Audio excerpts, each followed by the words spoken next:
Hello guys, welcome to my channel. My name is Neha और आज से हम स्टार्ट करेंगे आर्टिफिशियल इंटेलिजेंस के बारे में। ठीक है जी। आर्टिफिशियल इंटेलिजेंस क्या है, आप लोगों को थोड़ा सा नॉलेज तो हो गई कि हमारी जितने भी एडवांस फीचर्स होते जा रहे हैं वो सभी आर्टिफिशियल इंटेलिजेंस है। चाहे मैं गूगल असिस्टेंट की बात करूं या फिर अलेक्सा की बात करूं। ठीक है जी। तो आज हम स्टार्ट करेंगे आर्टिफिशियल इंटेलिजेंस के इंट्रोडक्शन के बारे में। मैं आज केवल आपको जो बुक में लिखी हुई डेफिनेशंस है उनको नहीं समझाऊंगी, उससे रिलेट करके एग्जांपल को समझाऊंगी ताकि आप आर्टिफिशियल इंटेलिजेंस को या मशीनी लैंग्वेज को समझ सकें कि क्या होता है आर्टिफिशियल इंटेलिजेंस। ओके जी। तो स्टार्ट करते हैं। सबसे पहले बात करते हैं कि सबसे पहला हमारा आर्टिफिशियल इंटेलिजेंस या जो हमारी ट्यूरिंग मशीन थी वो सबसे पहले कब बिल्ड की गई थी। वो बिल्ड की गई थी हमारी ड्यूरिंग वर्ल्ड वार सेकेंड 1939 और 1945। अच्छा, ये क्यों यूज़ की गई थी? ये यूज़ की गई थी वर्ल्ड वार टू पे जर्मन जो भी हमारी लैंग्वेज है उसको ब्रेक करने के लिए। इसमें सबसे बड़ा हाथ किसका था? सबसे बड़ा जो हाथ था हमारा एलन ट्यूरिंग का था, जो बहुत ही बड़े साइंटिस्ट थे हमारे मशीन बिल्ड करने के लिए। ठीक है जी। तो Alan Turing was a scientist who build a machine जो कि यूज़ की जाती थी किस लिए? जर्मन लैंग्वेज को ब्रेक करने के लिए। ठीक है जी। एग्जाम्पल में अगर मैं बात करूँ आर्टिफिशियल इंटेलिजेंस के, तो मैंने अभी अभी बताया कि गूगल असिस्टेंट, सीरी, एलेक्सा, ये सब क्या है? ये सब हमारे एक इंटेलिजेंस से तो है, मीन्स एक ऐसा इंटेलिजेंस फीचर है कि हमें किसी भी कोई भी तरीके की मेहनत करने की ज़रूरत नहीं है, हमें कोई भी इन्फॉर्मेशन मिल सकती है। लाइक अगर मैं बात करूँ, मुझे कुछ भी सर्च करना है तो मुझे टाइप करने की भी ज़रूरत नहीं है गूगल असिस्टेंट को। ठीक है, हम बोल के भी उसको बता सकते हैं कि हमें भाई ये इन्फॉर्मेशन चाहिए। तो गूगल असिस्टेंट क्या करता है, हमारे फ़ोन में जो फीचर है वो तुरंत ही हमें रिप्लाई कर देता है ना। तो ये बेस्ट फीचर है ना, यानी कि इंटेलिजेंट फीचर है। तो आर्टिफिशियल इंटेलिजेंस क्या कहती है? आर्टिफिशियल इंटेलिजेंस वो फीचर्स है जो एक इंसान के अंदर जो होते हैं उनसे भी ज़्यादा नॉलेज रखने वाले फीचर्स क्या कहलाते हैं? हमारे आर्टिफिशियल इंटेलिजेंस। अच्छा, अब आर्टिफिशियल इंटेलिजेंस कोई रोबोट ही नहीं हो सकता। ठीक है, कोई भी मशीन हमारी आर्टिफिशियल इंटेलिजेंस के ऊपर काम कर सकती है। जैसे मैंने बताया ना ट्यूरिंग मशीन, तो ट्यूरिंग मशीन एक हमारी रोबोट्स नहीं थी, ये सिर्फ एक मशीन थी जो कि जर्मन लैंग्वेज को ब्रेक करने के लिए यूज़ की गई थी फर्स्ट टाइम। ठीक है, ओके। नाउ यहाँ पे मैंने एक बेस्ट एग्जांपल लिखा हुआ है स्मार्ट कार्स का, जो कि टेस्ला कंपनी है, जो कि अमेरिकन कंपनी है, उसने सबसे पहले स्मार्ट कार निकाली थी। आई होप आप लोगों को इसके बारे में पता होगा। इसमें क्या होता है, इसमें सिंपली एक कार होती है, वो एक मशीन यानी एक कमांड के द्वारा ही चलती है। ठीक है, वहाँ पे कोई एक ह्यूमन की ज़रूरत नहीं है, कोई भी इंसान की ज़रूरत नहीं है जो उस गाड़ी को ड्राइव कर सके। उसमें सिर्फ फीचर्स इस तरीके के ऐड किए गए हैं कि वो ऑटोमेटिकली चलती है। ठीक है, तो वो क्या है, एक हमारे मतलब इंटेलिजेंस फीचर ही है, यानी एडवांस फीचर है। तो स्मार्ट कार मैंने इसलिए यहाँ पे इसका एग्जांपल लिखा हुआ है आर्टिफिशियल इंटेलिजेंस का। ठीक है जी। अब बात करते हैं हमारे जो एलन ट्यूरिंग थे, उन्होंने सबसे पहले 1950 में अपना एक स्टेटमेंट दिया था कि कैन मशीन थिंक, क्या मशीन सोच सकती है। तो ये हमारा जो स्टेटमेंट दिया था वो किसने दिया था? एलन ट्यूरिंग ने। क्योंकि उनका पर्पस यही था कि जो काम इंसान कर सकते हैं वो मशीन भी तो कर सकती है। ठीक है, लाइक अगर मैं बात करूँ कि एक सोफिया रोबोट, आप लोगों ने सुना होगा सोफिया रोबोट के बारे में। वो क्या है, हमारा एक तरीके से ह्यूमन बॉडी तो है उसके पास, प्रॉपर नहीं है, बट वो काम उस तरीके से करती है ना जिस तरीके से ह्यूमन कर सकते हैं। ठीक, तो एलन ट्यूरिंग जो थे उन्होंने सबसे पहले स्टेटमेंट दिया था कि कैन मशीन थिंक, उसी के अकॉर्डिंग ही हमारे एडवांस फीचर्स आने लगे थे। ठीक है, उसी को बोलते हैं हम आर्टिफिशियल इंटेलिजेंस फीचर्स।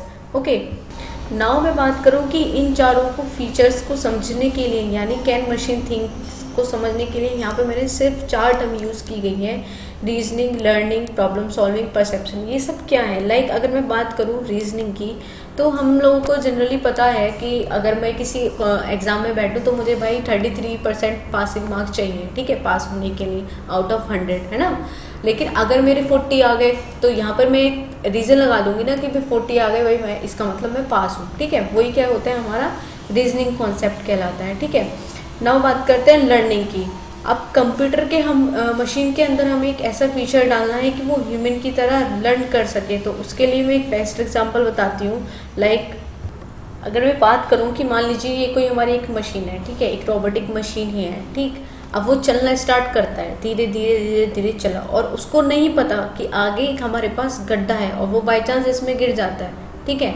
फिर वो अगर मान लो निकाल के उसको दोबारा खड़ा कर दिया गया तो अगली बार क्या करेगा, वो अपना परसेप्ट कर लेगा, ठीक है, मीन्स लर्न कर लेगा कि भाई आगे गड्ढा है, तो वो क्या करेगा, वो इसको मूव अलग ले लेगा, मीन्स उसने अपनी पुरानी वाली चीज़ से लर्न किया। समझ रहे हैं आप, रिलेट कर पा रहे हैं। लाइक अगर मैं रियल लाइफ एग्जांपल की बात करूं तो हम लोग क्या करते हैं, हम लोग जैसे मान लीजिए अभी ट्रैफिक बहुत हो रहा है, अभी मान लीजिए कि इस रोड पे ज़्यादा कंस्ट्रक्शन का काम हो रहा है, तो हम क्या करेंगे, हम दूसरी रोड ढूंढ लेंगे ना जाने के लिए, मीन्स ये हमने लर्न किया पहले, ठीक है। तो उसी का कंसेप्ट आता है लर्निंग के लिए। नाउ प्रॉब्लम सॉल्विंग, इसी को भी प्रॉब्लम सॉल्विंग बोल सकते हैं कि भाई उसने अपनी प्रॉब्लम सॉल्व कर ली, अपनी पुरानी वाली जो भी नॉलेज है, यानी अपनी जो भी अपने उसने पीछे गलती की उससे उसने क्या किया, उसने नई चीज़ को सीखा, यानी उसको प्रॉब्लम सॉल्व किया, ठीक।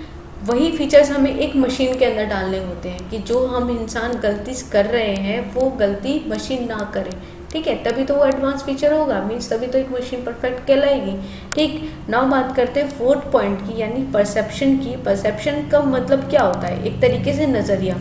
लाइक अगर मैं बात करूँ गूगल मैप्स की, तो आप लोग गूगल मैप को जब कहीं ट्रैवल करते हो तो वो पहले ही दिखा देता है कि भाई यहाँ पे ट्रैफिक ज़्यादा है, या फिर यहाँ पे रेड जोन लिखा हुआ है, मीन्स वहाँ पे रेड आ जाता है ना कि यहाँ पे ट्रैफिक ज़्यादा है, आप दूसरा वे ले सकते हैं। मीन्स उसने क्या किया, उसने पहले से ही अपना परसेप्ट करके रख लिया गूगल मैप ने कि भाई अगर आप लोग इधर जाओगे तो फंस जाओगे, ठीक है, उसी को क्या बोलते हैं, हम परसेप्शन बोल सकते हैं, ठीक। तो वही फीचर्स हमें किस में डालने होते हैं, हमें मशीन के अंदर डालने होते हैं। तो मीन्स कहने का ये है कि आर्टिफिशियल इंटेलिजेंस क्या होती है, आर्टिफिशियल इंटेलिजेंस एक तरीके की स्टडी होती है जो कि एक मशीन को सिखाई जाती है, ताकि जो गलती इंसान कर रहा है वो मशीन ना करे, ठीक है। या ये कह सकते हैं वही फीचर्स डाले जाते हैं कि जो पावर इंसान की सोचने की है वही पावर एक मशीन की भी हो सकती है, उसी को बोल सकते हैं हम आर्टिफिशियल इंटेलिजेंस, ठीक है। आर्टिफिशियल इंटेलिजेंस बहुत ही इंपॉर्टेंट टॉपिक है, चाहे कंपटीशन एग्जाम हो चाहे थ्योरेटिकल एग्जाम हो, ठीक है।